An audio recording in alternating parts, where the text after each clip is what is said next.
Yeah, always, yeah.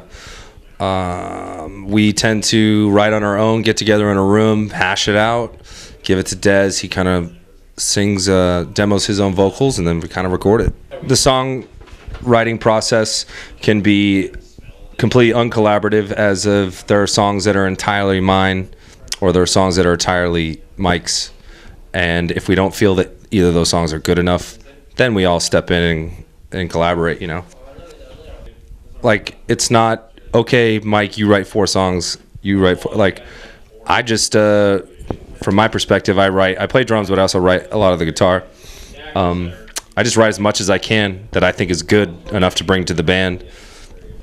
And that's what everyone else does too, you know. And so some people write a little bit less than others, but the purpose of, you know, some people's talents lie differently. Like, I tend to bring full songs.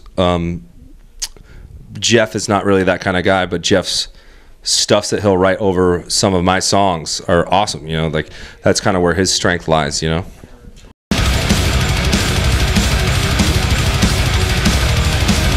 I was a guitar player first, but wanted a drum set always.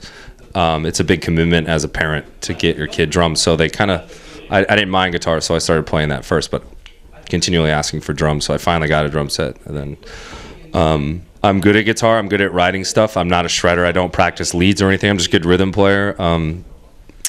I don't think I would be a good live guitar player, you know. I've jammed with some bands on stage, but I've never played like a full set like live on guitar. So I think my strengths are in drums, and I shine more there than on guitar.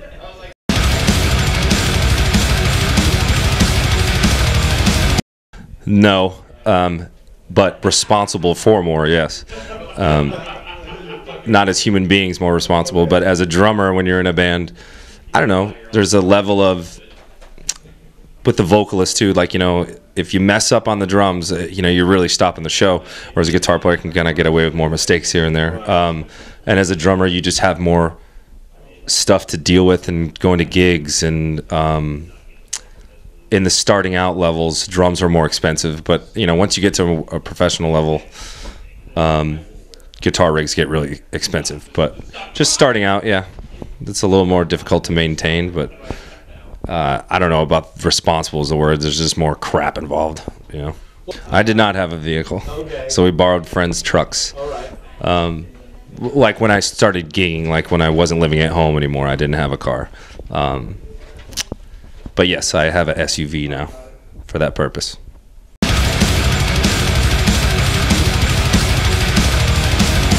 No, because Roadrunner never really told us what to do in the first place whatsoever. But it did have like a rebirth kind of feel. Like, I don't know, we kind of felt like with a new label, we really wanted to deliver, not like we didn't in the past, but we just really felt an extra kick to like deliver something that they were going to get excited about and that we were excited about. It was changing a label a little bit in ways of rebirth. Everything feels new. So it kind of reflects in the record a bit. I think the record has a lot of life to it, and it's kind of reminds me of us right at what we do best, you know, not too much experimenting. Like last record, Beast was really fast and technical and kind of all over the place. I still love it, but the new album is just much more focused, I think.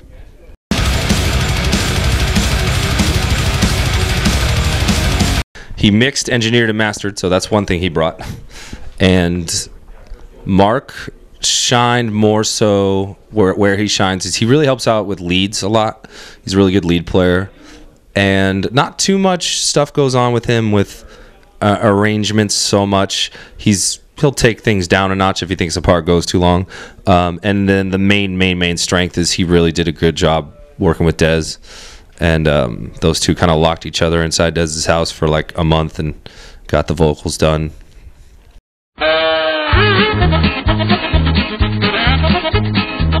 Yeah, but it's not like it was back in the day where the import is hard to find, or we just kind of release them both and they're both available everywhere in America. It's not hard to find, and it has 2 extra songs. One's called Shudder, one's called Back into the Grave, I can't remember.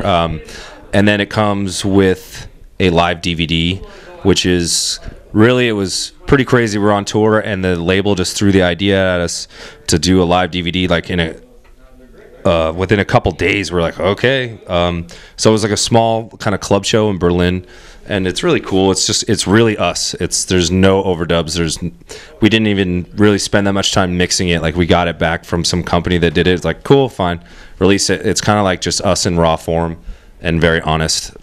I like that, because a lot of DVDs these days are just completely fake, just all overdubs, you know. So that's not this. So it's like kind of, it's rawness and mistakes and all. It's cool.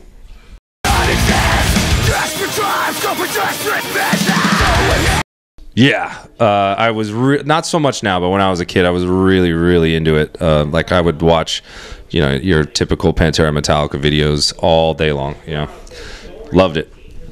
But I don't find myself too much watching that stuff anymore. You're creating it, eh? I don't know.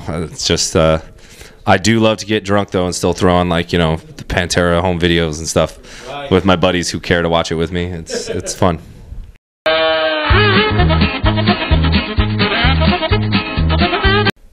I'm not quite sure.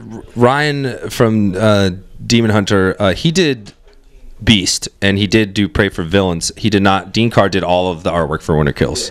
Yeah, and that was I mean, he's done so much stuff, so it was pretty exciting to get how involved he was with it and excited he was, because man, his repertoire is huge, you know. So, you know, from like doing Antichrist Superstar cover, all that stuff, and it was really cool. Like, when you look at the cover, Winter Kills, it's the first one I've looked at maybe out of all of them where I was like, wow, that's a really punctual, visual, just awesome album cover, and none of it's fake. It's all like, that skull is a real human skull we got from West Borland. Wow. And the reindeer are real reindeers. That lake that was on the rocks, none of that superimposed. That was all taken. I was right there. So, like, I don't know how often that happens anymore, you know, and whether or not, if you do now, you do know it's something to appreciate. You know, it's not just all done on a computer. That's all real photography. So I don't know. I haven't been proud of something like that in a while. So it was kind of refreshing. Yeah, absolutely. Good job, Dean Carr.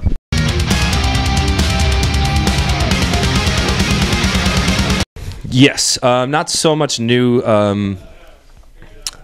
mean, maybe to being. Yeah.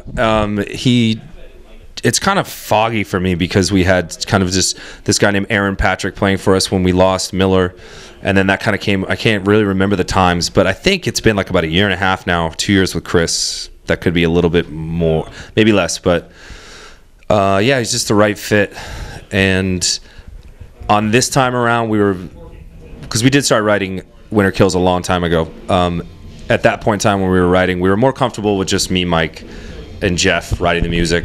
So Chris didn't actually like contribute to the writing more so, but he was there when we would demo stuff and I would play it for him, and that was the beginnings of his influence, you know, saying like, well, you know, this part could be, he definitely had stuff to say about it, and we would listen, but him actually picking up a guitar and writing, we were like, let's just do this one ourselves, you know. So like, probably the next one will be more Chris's actual more debut, so to speak. Yeah.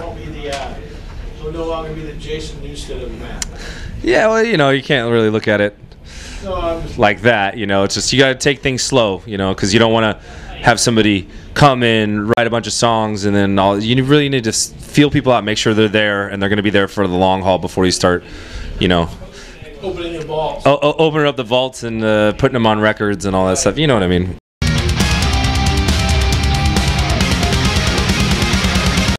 I like a lot of music. Surprising, maybe people would be. I really like Mumford and Sons. I'm not like a super fan. I just really like it. It's like pretty soothing to me. I really like Paul Simon. What about Macklemore and Ryan Lewis? I haven't heard them. Oh, okay. I'm not totally up to date these days. You know, Drake's cool. You know, stuff I hear in there, but like, I'm still just core pretty much through and through, a metalhead, you know, and or all things like 90s. Like, you know, I did grow up, I like Pearl Jam a lot and stuff like that, Nine Inch Nails, and that's not very surprising though, you know. No. Yeah. new bands, I really truly believe that like After the Barrel is pretty special. They're doing something really cool. I've heard like their new album, it's not out yet. They're just finishing touches on producing, and it's really incredible. They're pushing the boundaries, you know, really like new kind of, you know, they have that Meshuggah influence, but then they really keep their traditional like metal alive in their songs too. It's really cool.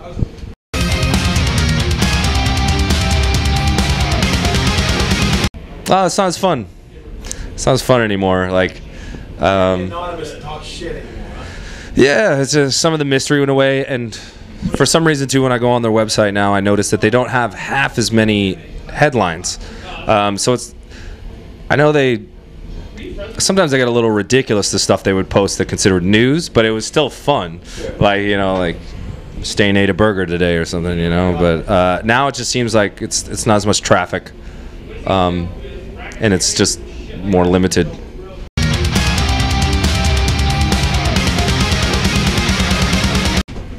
Anything, not much to say about us, like just our record, our new record, Winter Kills, is really a really groove-oriented record that we're really proud of.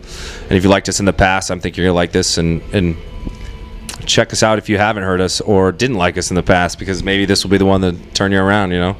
But like all our records, we really put in our heart and soul, so thank you for the support if you do support us.